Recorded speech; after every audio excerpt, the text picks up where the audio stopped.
Hello students, welcome to my YouTube channel S V M C square. तो आज हम class 12th की physics का चैप्टर 1 लेकर आए हैं, जिसका लेक्चर नंबर आपका 6 है।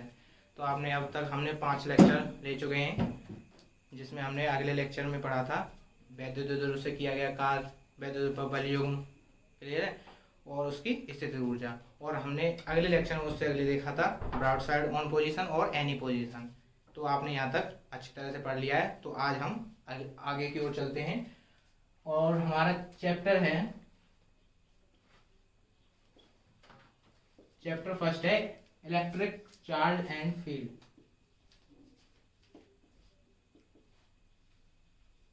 Electric charge and field, clear. तो आज हम एक नए टॉपिक पर चलते हैं जिसका नाम है वैद्युत फ्लक्स, क्लियर। तो वैद्युत फ्लक्स क्या होता है, तो हम वही पढ़ेंगे कि वैद्युत फ्लक्स की अवधारणा, वैद्युत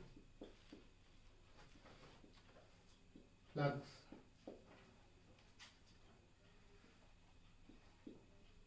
की अवधारणा, इसे इंग्लिश में कहते हैं कॉन्सेप्ट ऑफ इलेक्ट्रिक फ्लक्स।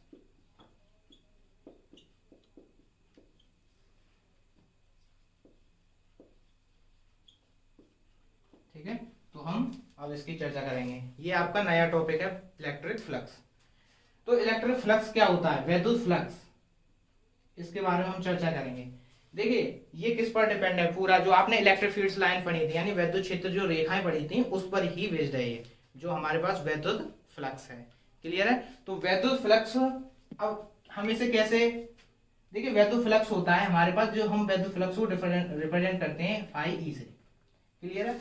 जो इसका मान होता है वो क्या होता है, D S E D S cos theta, E D S cos theta. अब ये कैसे होता है, देखिए वैद्युत क्षेत्र में, कोई वैद्युत क्षेत्र लेते हैं हम, ये हमने एक वैद्युत क्षेत्र ले लिया, क्लियर है। तो इसका जो क्षेत्रफल एरिया है वो डीएस मान लेते हैं हम, ठीक है। ये क्या है, हमारे पास एक वैद्युत क्षेत्र है, इलेक्ट्रिक फील्ड। ये हमारे पास क्या है, इलेक्ट्रिक फील्ड है। ये क्या है हमारे पास, इलेक्ट्रिक फील्ड।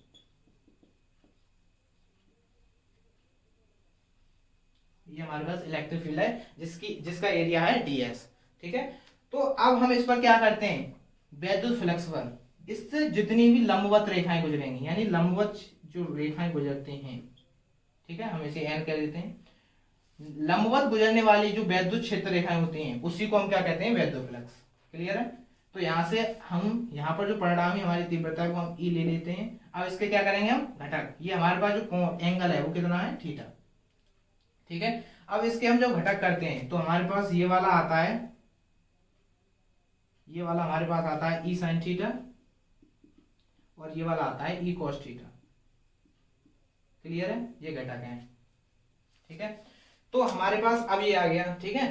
तो ये जो क्या यहाँ, ये क्या है, वैद्युत फ्लक्स यानी इलेक्ट्रिक फील्ड है हमारे पास। अब इससे लंबवत गुजरने वाली जितनी भी जो रेखाएं होंगी, जितनी भी हमारे पास इलेक्ट्रिक फील्ड लाइंस हैं, वो क्या कहलाती हैं, वैद्युत फ्लक्स, ठीक है। और जो फाई ई होता है हमारे पास, वो फाई ई यहाँ से हो जाता है। अब यहाँ से लंबवत गुजरेंगी तो वही वाला, जितनी क्षेत्र रेखा गुजरेंगी उसका हम क्या लेंगे, परिणाम लेंगे, ठीक है। तो ई और डीएस जितने एरिया से निकल रही हैं और उसका जो विद्युत क्षेत्र निकल रही है, ठीक है, और उसकी तीव्रता और कॉस थीटा, ये हमारे पास क्या है, घटक है, ठीक है।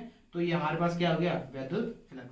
अब इसको लिखेंगे कैसे हम, वैद्युत फ्लक्स, ठीक है। तो देखिए वैद्युत क्षेत्र में ये है हमारे पास वैद्युत क्षेत्र, तो हम इसी के अनुसार चलेंगे कि वैद्युत क्षेत्र से निकलने वाली संपूर्ण वैद्युत क्षेत्र रेखाएं, निकलने वाली संपूर्ण वैद्युत क्षेत्र रेखाओं को हम क्या कहते हैं, उस क्षेत्र से निकलने वाला वैद्युत फ्लक्स कहते हैं, क्लियर है। तो यहां से अब जितनी रेखाएं हमारे पास निकलेंगी, जितनी भी निकलेंगी, वो क्या कहलाएंगी, इलेक्ट्रिक फील्ड लाइंस ना कहकर हम क्या कहलाएंगे, उसको इलेक्ट्रिक फ्लक्स कहेंगे। क्या कहेंगे, इलेक्ट्रिक फ्लक्स, इलेक्ट्रिक फ्लक्स कहेंगे, क्लियर है, इलेक्ट्रिक फ्लक्स। तो हमारे पास ये होता है वैद्युत फ्लक्स। तो आपको ये समझ में आ गया होगा, ठीक है। ये क्या है हमारे पास, phi E equal to E DS cos theta. तो हमारे पास ये डीएस क्या है, डीएस क्या है, एरिया, इसका एरिया, जितने हम छोटा पार्ट लेते हैं उसका एरिया है, जिससे जहां से क्या निकलती है हमारे पास वैद्युत क्षेत्र रेखाएं बाहर की ओर, यानी लंबवत निकलती हैं। ये बात आपको ध्यान रखनी है कि कैसे निकल रही है, लंबवत, लंबवत, परपेंडिकुलर, लंबवत, ठीक है। परपेंडिकुलर जो लाइंस निकलती हैं वो हमारे पास क्या होती हैं, वैद्युत फ्लक्स। क्लियर है? तो आपको ये समझ में आ गया होगा, इसे नोट डाउन कर लीजिए। तो आपने ये नोट डाउन कर लिया होगा। अब इसके बाद हम किस पर चलते हैं, हमारे पास एक और मेन चीज है जिसे हम कहते हैं घनकोण। अब हम क्या पढ़ेंगे, घनकोण।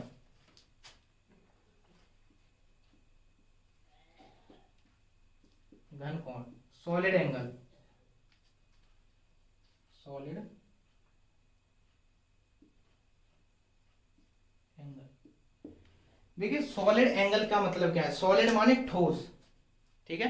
तो ये ठोस ही एंगल है, ठोस एंगल, इसे हम घन कहते हैं। घन का मतलब 3D में जो कोण बनता है उसे हम क्या कहते हैं, घनकोण कहते हैं, ठीक है। और ये शंकु टाइप का बनता है, जैसे हमने कोई बॉडी ली, इसमें ये हमने कोई बॉडी ले ली, ठीक है। अब इससे यहाँ पर जो कोण बनेगा, ये हमारे पास कोई ठोस बॉडी है यानी रिजिड बॉडी है, ठीक है। तो हम इसको जब हम लेंगे तो यहाँ पर जैसे हम दो रेखा खींचते हैं, ये हमारे पास क्या है, ये एंगल कहलाता है, ये दो रेखाओं का एंगल है। लेकिन अगर हम इसी चीज को तीसरे पर कर दें और यहाँ पर क्या करते हैं ऐसा, यानी शंकु टाइप बना दें, इसको कैसा बना दें, शंकु टाइप, तब इसका जो एंगल होगा, जब इसका एंगल होगा उसे हम क्या कहते हैं, घनकोण, जिसे हम कहते हैं डी ओमेगा।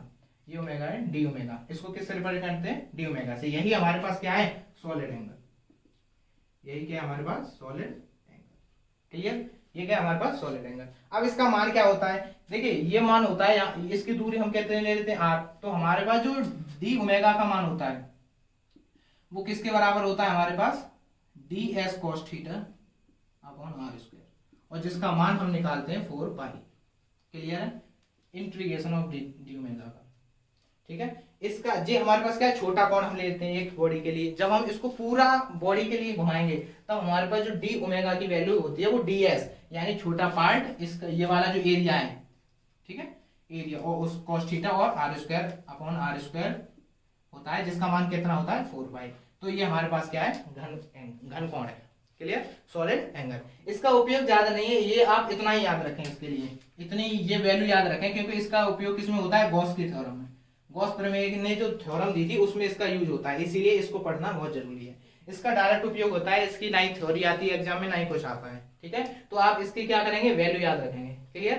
तो आप इसे नोट डाउन कर लीजिए।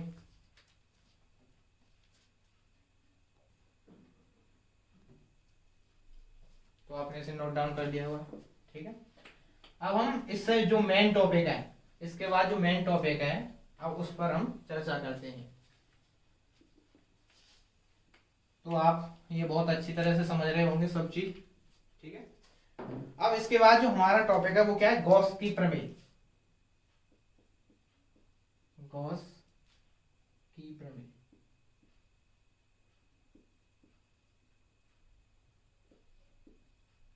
गॉस की प्रमेय, गॉसेस थ्योरम।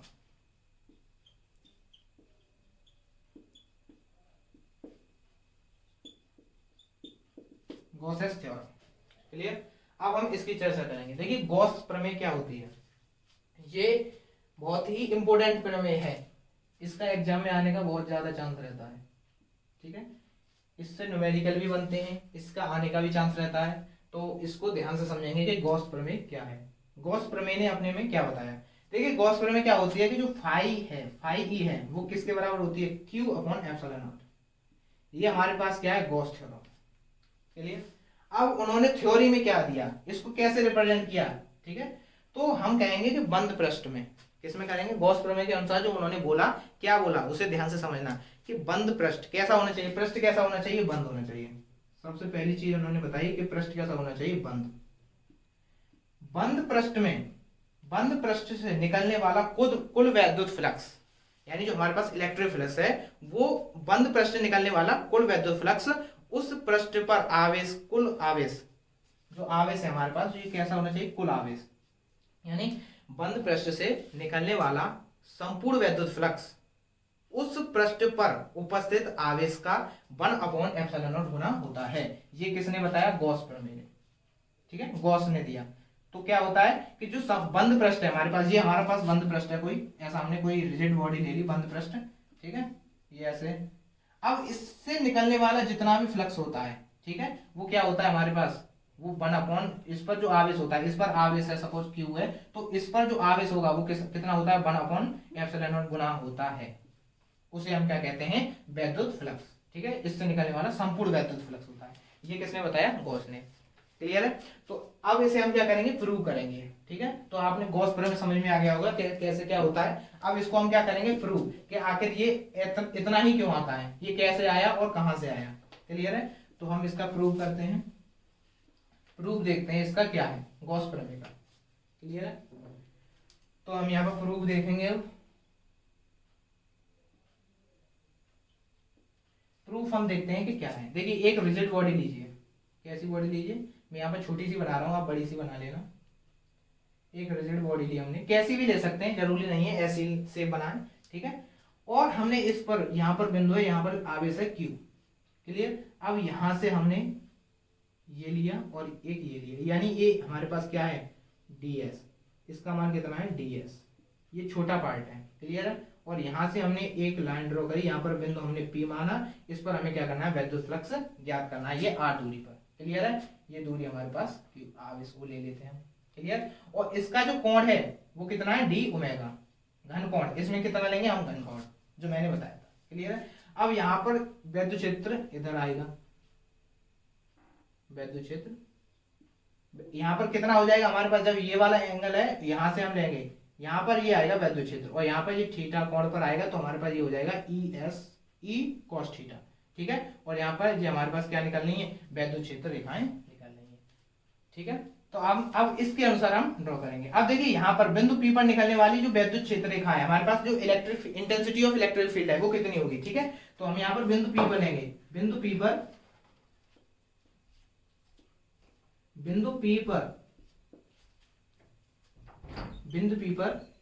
वैद्युत क्षेत्र की तीव्रता, वैद्युत क्षेत्र की तीव्रता, वैद्युत क्षेत्र की तीव्रता लेंगे, तो हमारे पास जो तीव्रता होती है वो E इक्वल टू क्या होती है 1/4πε0 Q/r²। क्लियर, ये हमारे पास क्या होती है इंटेंसिटी ऑफ इलेक्ट्रिक फील्ड। ये समीकरण फर्स्ट दे देते हैं हम। ठीक है, अब यहां से निकलने वाला जो फ्लक्स है, अब उसे हम क्या मान देते हैं, यानी D omega, sorry D phi, यानी छोटा हम क्या लेंगे फ्लक्स लेंगे छोटे से। अब यहां से जो हमारे पास ds जो एरिया है वहां से निकलने वाला जो हमारा फ्लक्स है वो कितना है डी फाई। क्लियर, तो इसका मान कितना हो जाएगा E ds cos थीटा। ये हमारे पास क्या हो गया छोटे पार्ट से, यानी ds पार्ट से निकलने वाला वैद्युत फ्लक्स। क्लियर है, अब इसका हम क्या करेंगे इंटीग्रेशन। अब जो संपूर्ण फ्लक्स का निकालेंगे तो यहां पर हम लिखेंगे संपूर्ण फ्लक्स, संपूर्ण फ्लक्स।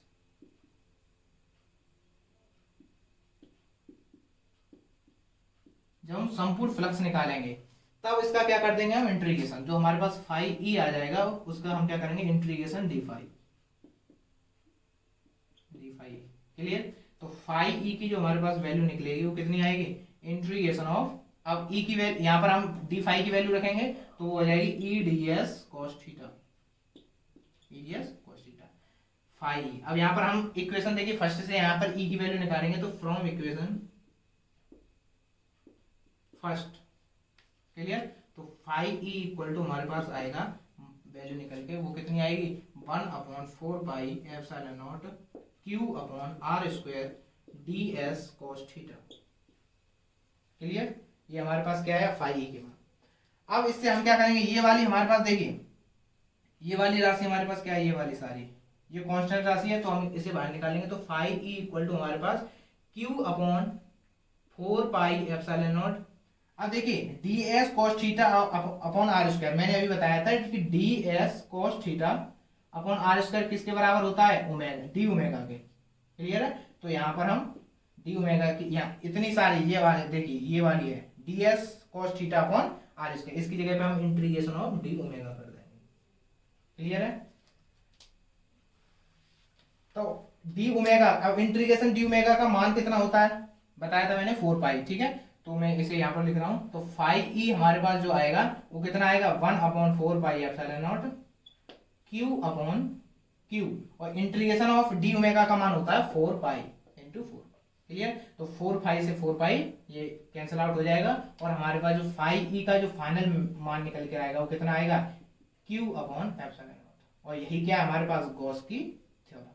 यही क्या है हमारे पास, गॉसेस थ्योरम। तो इस तरह से ये गॉस थ्योरम आपकी प्रूव हो जाती है। और ये आप बहुत ध्यान से समझना। देखिए यहाँ से हमने क्या निकाला, यहाँ से जब हम वैल्यू फ्लक्स निकालेंगे तो छोटे पार्ट के लिए निकालेंगे, और वही छोटे पार्ट को अगर हम इंटीग्रेट कर देंगे यानी इंटीग्रेशन कर देंगे, समाकलन कर देंगे उसका, तो हमारे पास जितनी कुल है, जितनी बॉडी है, यानी जितने कुल वैल्यू फ्लक्स निकल के आएगा वो हमारे पास ये फाइनल फाई इक्वल टू हमारे पास क्या निकल कर आएगा, क्यू अपॉन एप्सिलॉन नॉट। तो हमारे पास ये क्या है, गॉस थ्योरम। तो आप समझ गए होंगे कि कैसे कैसे इसे करना है, प्रूव कैसे करना है और आपको कैसे कैसे इसे बनाना है। क्लियर है। और देखिए इन चीजों को आपको जैसे ये हमारे पास चीज है, ठीक है, ये वैद्युत फ्लक्स की अवधारणा है, वैद्युत फ्लक्स है, इनको छोटी छोटी अगर डेफिनेशन है, जैसे छोटी छोटी डेफिनेशन, तो इसको बहुत डीपली तरीके से एक एक इनका पॉइंट बहुत ही सूक्ष्म तरीके से लिखिए, क्योंकि इनमें पेपर में आएगा, आपके एग्जाम में आएंगे, तो इनको क्या है कि बहुत ही डीप तरीके से आपको लिखना होता है। इसकी क्या है, ये थ्योरम है, इनको आप प्रूव कर देंगे, ठीक है। जैसा लिखेंगे आप इसका स्ट्रक्चर बनाकर इसके बारे में लिखाएंगे कि माना ये है लेट, ठीक है, तो आप इसके बारे में लिख सकते हैं। लेकिन जो आपकी डेफिनेशन है उसको आप बिल्कुल सेटिस्फाई तरीके से लिखेंगे, तभी आपके फुल नंबर मिलेंगे। क्लियर है। तो आज के लिए हम इतना ही रखते हैं, ठीक है। तो वीडियो को लाइक करें और शेयर करें इस वीडियो को, जिससे आपके दोस्तों को भी हेल्प मिल सके और आपको मदद मिल सके। अगर कोई आपको प्रॉब्लम आती है, जैसे कि कोई भी चीज, कोई टॉपिक समझ में नहीं आ रहा